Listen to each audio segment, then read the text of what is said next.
అందరికీ నమస్కారం. నా పేరు doctor C V Madan Kumar, Rishta children's hospital Kadiri. చాలా మంది తల్లులు వస్తుంటారండి, సార్ మాకు పాలు రావట్లేదు, పాలు రావాలంటే ఎటువంటి ఆహారం తీసుకోవాలి, ఏమైనా మందులు వాడచ్చా అని అడుగుతుంటారు. దాని గురించి ప్రముఖ ఫర్టిలిటీ స్పెషలిస్ట్ మరియు గైనకాలజిస్ట్ అయిన డాక్టర్ నీరజ గారు, doctor Neeraja fertility and gynaec centre అండి, హైదరాబాద్లో ఉంటారండి. మేడం అడిగి తెలుసుకుందాం. డాక్టర్ నీరజ గారు, తల్లి పాలు పెరగాలంటే ఎటువంటి ఆహారం తీసుకోవాలి, ఏ డ్రగ్స్ ఏమైనా పనిచేస్తాయి, టాబ్లెట్స్ పౌడర్స్ వాడుతుంటారు, వీటి వల్ల లాభం ఉందా, దయచేసి మీరు తెలియజేయగలరు? I'm doctor Neeraja, fertility specialist from Hyderabad. So చాలా మంచి క్వశ్చన్ అండి. ఎందుకంటే డెలివరీ తర్వాత మదర్ బాలింత అంటాం కదా, నెగ్లెక్ట్ చేసేస్తారు. సో కేర్ అంతా బేబీ వైపు వెళ్ళిపోతుంది, బేబీని చూసుకుంటూ ఉంటారు, దాంతోనే సరిపోతుంది. అసలు ప్రెగ్నెంట్ ఆహార విషయంలో కానీ టాబ్లెట్స్ కానీ నెగ్లెక్ట్ చేసేస్తూ ఉంటారు.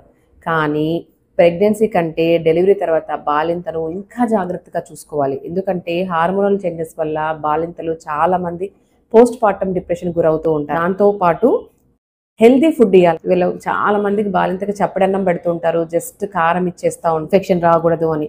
ఇది చాలా తప్పు. వాళ్ళకు హెల్దీ ఫుడ్ ఇవ్వాలి. ఆ ఫుడ్ తో బాలింత ఆరోగ్యము ఇంప్రూవ్ అవుతుంది, దాంతో పాటు పాలు బాగా వస్తాయి.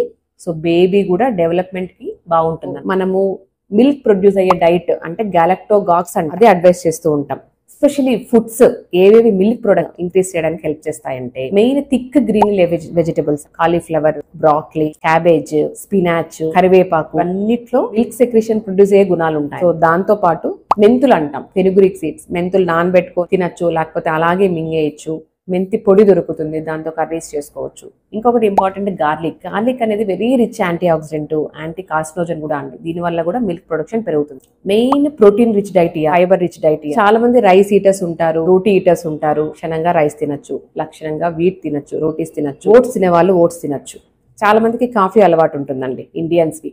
సో మంచిది గ్రీన్ టీ. లేదు కాఫీ తీసుకోవాలి అనుకుంటే చిన్న మోతాదులో ఒక 100 ml 200 ml కాఫీ తీసుకోవచ్చు. ఎందుకంటే వీళ్ళు పాలిస్తూ చాలా మంది డిస్టర్బ్డ్ స్లీప్ ఉంటారు, హెడ్ఏక్ కంప్లైంట్ చేస్తూ ఉంటారు. సో కొంచెం టీ వరకు, కొంచెం కాఫీ వరకు తీసుకోవచ్చు. ఇంకా నాన్ వెజ్ అడుగుతూ ఉంటారు, సీ ఫుడ్, ఫిష్ తినచ్చు, ఎగ్స్ తినచ్చు, చికెన్, మటన్ అన్ని తీసుకోవచ్చు. కాకపోతే కొంచెం స్పైసెస్, మసాలాస్, ఆయిల్ తగ్గించుకొని తినాలి. Out side food, process food తినకూడదు.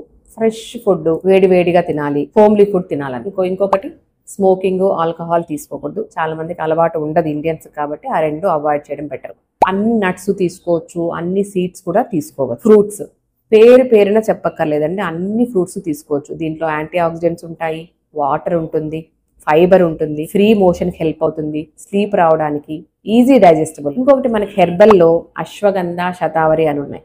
ఇవి రీప్రొడక్టివ్ ట్రాక్ట్ కి, ఫీమేల్స్ కి చాలా మంచి. అండ్ దట్టు మిల్క్ ప్రొడక్షన్ పెరగడానికి కూడా హెల్ప్ చేస్తాయి.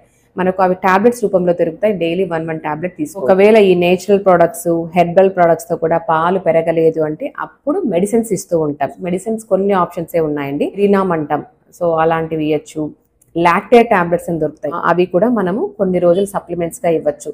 కానీ ఫుడ్ వల్ల ఏమవుతుందంటే మిల్క్ ప్రొడక్షన్ పెరుగుతుంది అండ్ సస్టైన్ అవుతుంది. సో వీటంతా గ్యాలక్టోగాక్స్ అంటాం. బాలింతలు ఇలాంటి ఆహారం తీసుకోవడం వల్ల వాళ్ళు హెల్దీగా ఉంటారు, పాలు బాగుపడతాయి. సో పాలు తాగడం వల్ల పిల్లలు కూడా ఎదుగుదల బాగుంటుంది. Thank you.